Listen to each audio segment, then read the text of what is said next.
محققة للتسجيل، لو جات غيرت مجرى المباراة كله. لذلك أنا قلت إيش، أبوس روح الجماهير الأهلاوية وأيضا اللاعبين على أدائهم وروحهم في هذه المباراة، وبصراحة أشكر سيسي.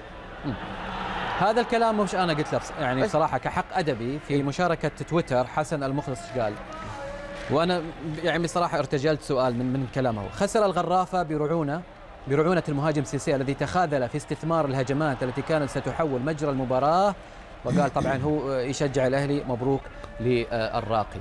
يعني سبحان الله، أنت حتى قلت يعني إن لو استثمر الهجمات كان غير مجرى المباراة تماما. لو كنا شاهدنا بعد مباراة أفضل وأحلى وأروع بالضبط بصراحة. الشوط الأول، الشوط الثاني دقيقة 68 ودقيقة 78 71 31.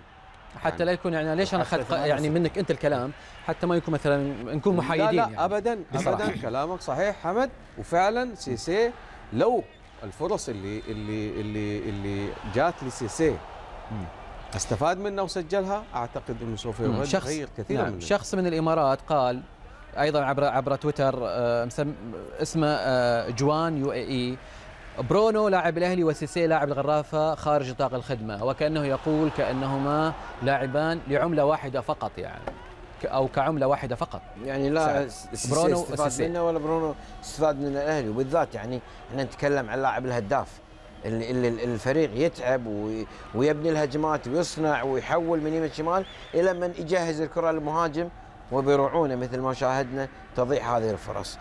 خلي اللاعب اللي يمكن في وسط الملعب ساعات، لكن اعتقد الهداف هو اللي نعين عليه، هو اللي يمكن الاغلى في العالم، هو اللي يعطي الفريق. اذا كان الفريق سيء ممكن يسجل، ممكن حتى اخطاء الفريق كلها يعني يسكت عنها.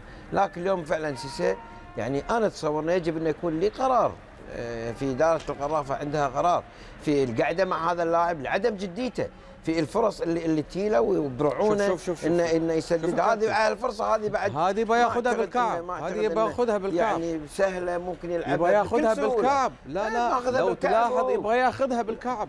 شوف يبغى ياخذها بالكعب، يعني هذا استهتار من هنا. لو تعرف لو هنا الكره الاخرى هنا يعني ما هي مو يعني، لكن محاوله بصراحه. لا في وحده يعني لما نقارن هذا اللاعب حمد في كليمنسون الهداف، يعني انا اعتقد لو مكانه اليوم فرق كبير، الله يذكره بالخير، يعني تغير امور كثيره يعني. لذلك من الافضل انك انت تجيب لاعب جيعان من انك تجيب لاعب شبعان، وممكن يسوي لك مشاكل في اي لحظه من اللحظات. انت ممكن تكون يعني تحتاجه، وفي النهايه يخذلك. وفي فرق كبير جدا بين لاعب يريد ولاعب يقاتل. شوف الفرق. شوف حتى يقاتل وفي الارض، وحتى شوف الروح القتاليه العاليه. هاي صدق انت انا صدق يعني انا ما ادري هاي القصه حقيقيه او لا، لاني سمعتها من كذا شخص. نعم. هل صحيح سيمونس جلبته للنادي العربي والنادي العربي رفضه، ام هي اشاعه فقط يعني؟ قبل ان يحضر طيب بس سمع منك الجواب بعد ما نذهب الى ارضيه الملعب.